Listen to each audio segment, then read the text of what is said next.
Hola mga Lods! So for today's video, itutur ko kayo sa mga rooms na pinapa-Airbnb ng aking kapatid dito sa Shore Residences malapit sa Molopisia. So sa mga kababayan natin, especially dyan sa Spain or kahit saan mang sulok ng mundo na gustong mag-Airbnb, so ipapakita ko sa inyo yung mga rooms na available at kung magkano yung presyo at kung paano kayo makakapagpabook sa kanya. So tara na! So dito mga Lods, makikita ninyo, mas safe talaga dahil meron tayong digital na lock. So tara, katok na tayo. Ayan! Hola! Pasok kayo! So siya ang aking kapatid, si Super Glenn, ang nagmamayari ng mga rooms dito sa Shore Residences at may iba pang mga rooms sa iba't iba pang developer. Itong unit na to, meron siyang 2 bedrooms. This one is 59 square meter. Yung iba dito ng mga unit ay personally own it. Pero this one, owned by my unit owner. Yung ibang mga unit dito, owned by mga unit owner na nagpapahandle sa akin. Okay. So may mga talagang nagpapahandle sa'yo ng mga unit nila para ipa-Airbnb. Yeah, Airbnb and long-term lease. Yan. Mhm. So, pero may mga unit din naman ako dito, pero mostly, mas marami syempre sa mga unit owner dyan. Na mga unit owner natin, OFW na nagpapahawak Shoutout ng sa inyo. unit. Mga taga sa ibang bansa sila. Anong bansa sila? Iba-iba. May US, may Saudi, may Canada. Depende lahat. All over the world. Kinukonta ka Yan. nila para ipa-handle sa'yo yung mga unit Yan. nila. So, this one, yung owner ko dito, taga-Amerika. So, Shoutout po meron sa inyo. siyang 2-bedroom dito. So, pinapa-Airbnb namin to ngayon. So, dahil December ngayon, peak season, so madami kaming guests. Fully booked to. Actually, mamaya may darating na guest. Buti na lang, may time pa kaming mag-video. Halika. Tapos, ito yung living room natin. Yan. Sinabihan lang namin si owner na mag-provide ng sofa bed. Kasi nga, syempre, pag Airbnb, kailangan maraming mapaghihigaan kasi minsan group sila or family. So yan siya. Question, mga ilang katao ang po pwedeng mag-stay dito sa ganitong kalaking unit? So dito mga 6 people lang pwede. Pero pag may mga kasamang bata, pwede naman mag-add if bata. So yun. So 6 to 8, ganon. 6 to 8 people. Ating living room. And then now, pwede naman natin ipakita yung kitchen. Halika na dito tayo So sa po pwede kitchen. sila magluto dito, no? Yes, pwede kayong magluto dito. We have 4-burner stove. Tapos, syempre, yung mga pots natin, nandiyan yan. Dito, yan, ito. Ang May mga gamit na. May mga gamit na yan. Yung ating Okay. microwave, kettle. Tapos, syempre, may mga plato tayo, baso.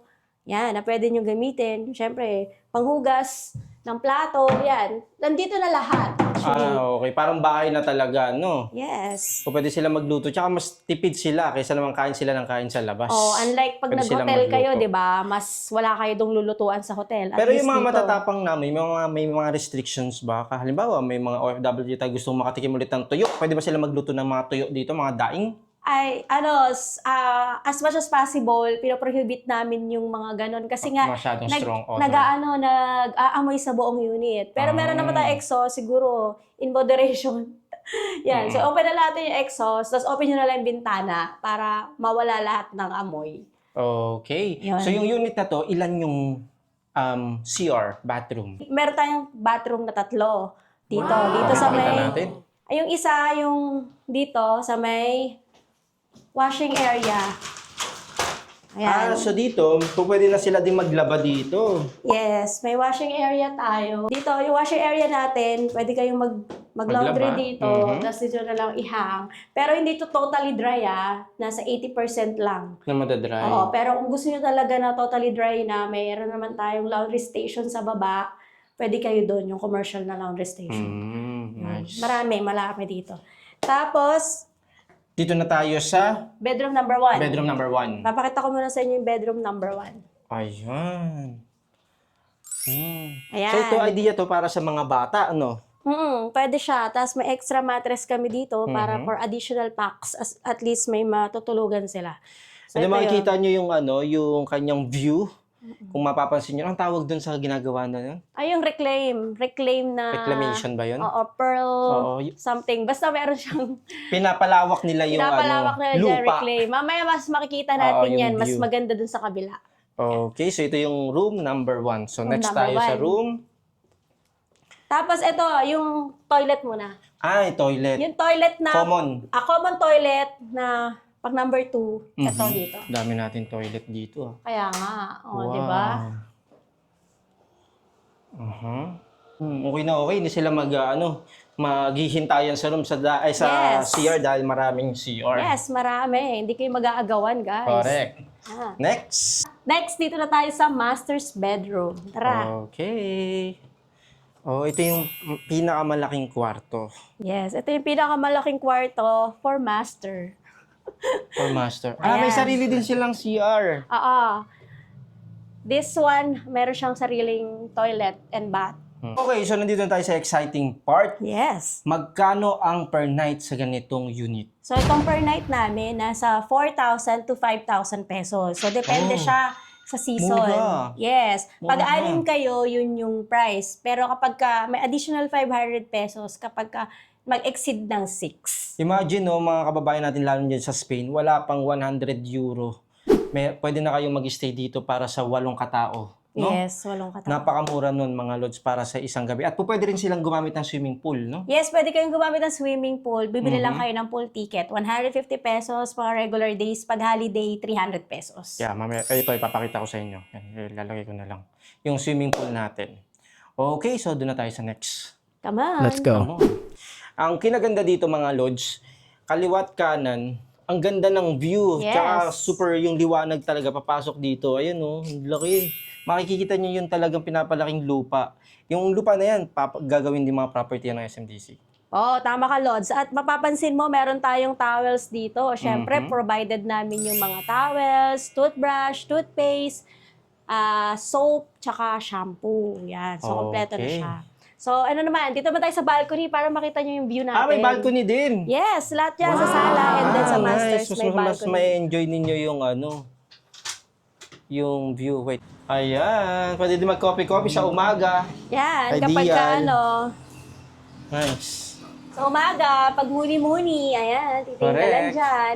Tapos kung gusto mo makita yung ocean na natabunan doon sa kabilang side. And this one is Manila. Okay. Manila yan. That one is Manila side and this one is Makati side. Makati O side. yan. So meron kang view na ganyan. Then yung isang side naman, papunta na yun ng airport sa Naiya. Yes. Napakalapit natin dito sa airport. So hindi kayo madidelay sa flight nyo. Hindi kayo Correct. maiiwan. Hindi kayo Correct. malilate. Lalo na yung mga may connecting flight galing pang probinsya, para hindi kayo hassle, mag-check-in na lang muna kayo dito para mas malapit kayo sa airport. At saka walking distance lang sa MOA. So kung gusto nyo Yes. mag-walk papunta doon, as in, lakad lang kayo as in. Wow! Okay, so ngayon, punta na tayo sa mga susunod pang unit. Yes, Na available. napakitaan namin kayo ng 1 bedroom naman. 1 bedroom. Tara na. Okay, mga lods. So ngayon, nandito na tayo sa next room. So, ito yung room. Anong room to? 1 bedroom? 2 bedrooms? 1 bedroom unit. So papakita namin sa inyo. Kami yung nag-ayos neto, nag-set up para sa owner na for Airbnb ngayon. So Okay. mabook to Halika. Halika. Tara na. Wow! O, ayan. Ang cute. Ang style niya is parang tropical, pantropiko. Yes. Tropical. Yan. Yan niya, ang gusto yung nito, Gusto kasi ni Ganda. owner green. Tapos ito, ang natural turnover ng wall dito is white. So pinapinturahan ni owner ng ganito. And then sabi niya gusto niya ganito, parang cream, tapos green. So yan, nag-blend naman. May touch ng Oo, tropical. Nag-blend naman. Tapos kung mapapansin nyo, itong partition, glass na siya. Slide. Kasi yung original partition na turnover Wood. sa amin, wood. Yes, yung madaling mabukbok na wood. Madali lang yung mabukbok. Oo, madali lang. Basta pag nabasa siya, na bubukbok siya kaagad. So, yun. And since for Airbnb to, kaya yan. O, yan na naman ang ating bed. Yan. Yan, tignan niyo yung wall. May touch of art. Yes, kami na nang gumawa ng sa wall. Shoutout kay Karina. Shoutout sa gawa ni Karina. Aha. And ito yung view natin nandito. Yan. Pakita natin yung view. Oh, nice. Ang taas, no? Oh my God. Amenities.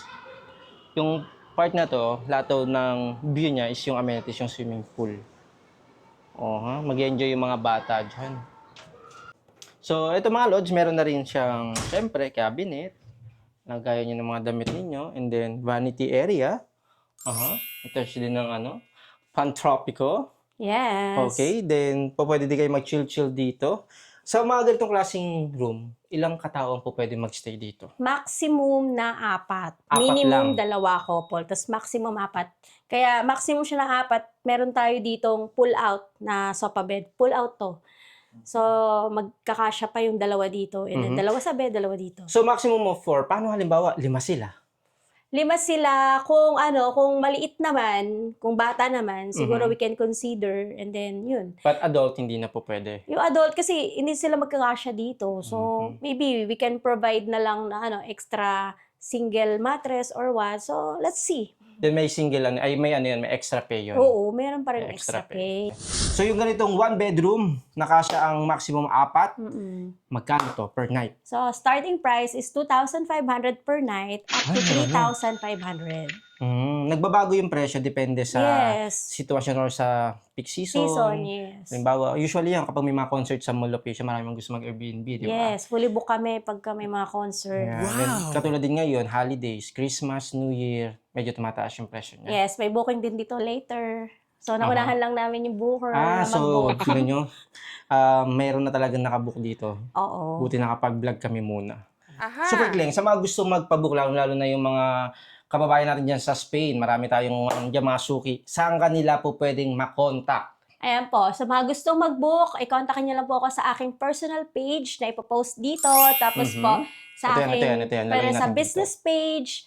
And yeah, pwede niyo pong kunin kay Hola Amigo yung aking number. Yes, kung hindi siya makontak, syempre sa dami niyang ginagawa, pwede niyo ako i-message din, i-update ko naman siya, ibibigay ko sa kanya yung mga account niyo. Mas maganda sa Facebook and then Facebook Messenger. Facebook Messenger. WhatsApp, may WhatsApp? May WhatsApp din Ayan. ako, may Viber. Mas okay sa WhatsApp kasi sa Spain, WhatsApp ang kadalasan ginagamit sa amin. Okay. Mas madali makontak yun. Ayan. Tsaka sa mga gusto pong mag-invest dyan, dito malapit sa Mall of Asia, either if a long term nyo po or Airbnb, ayan po, kontakin nyo rin po ako kung gusto ninyo at i-guide ko po kayo kung ano ang dapat gawin at kung may mga unit na po kayo dito existing na gusto ninyong ipa-interior, pagandahin at gawing Airbnb in the future, kontakin nyo lang po kami. Ayun yung mga iba pang services ninyo. Yes. Hindi lang siya lang Airbnb dahil sila rin nag-i-interior din sila, humahawak sila ng mga unit na gusto nyo ipa-Airbnb yung mga unit ninyo. Katulad namin, magkakaroon kami ng unit papaano namin sa kanila. Pati yung mga long term kung mga 6 months to 1 year rent, kami yung maghahanap ng renter para sa inyo. And then sa mga gusto rin bumili talaga ng unit. Oo, yun. Ayan, pwede rin kayo bumili sa kapatid ko ay Super Kleng. Yes. At hahanapan niya kayo ng dito sa Shore Residences, ready for occupancy ng May lahat. mga pre-selling pa rin na available kay SMDC at meron din naman yung na-turnover na katulad neto. Yung iba may mga title na binibenta ng owner. So talagang depende po kung ano yung mga available at depende rin po sa budget kung anong gusto niyo pong bilhin. Sa pinakamababang presyo, magkano makakabili sila ng unit? Makakabili kayo ng unit nasa mga 4 million. Pag may 4 million cash kayo, May sarili makakabili ka ng na tayo condo. noon kasi magne-negotiate tayo doon sa Siyempre, may cash kayo eh. Iba pa rin mga lods talaga may sarili kayong property. Siyempre, hindi masayang yung pinaghirapan ninyo sa ibang bansa. Oo, tsaka pag uuwi kayo, di ba? At least meron kayong matutuluyan dito, malapit sa airport, malapit sa lahat. At pwede nyo gawing negosyo. Yes. Okay. Bueno, maraming salamat, Super Kleng. Thank you din. At sa mga susunod pa, marami pa tayong mga unit na po pwedeng ipakita, no? Yes, marami pa. Naka-fully book lang, kaya hindi namin ipakita ngayon. So, next time. Ayan, maraming salamat ulit sa inyong panonood at hanggang sa muli. Hasta luego, amigo! Ciao! Ciao!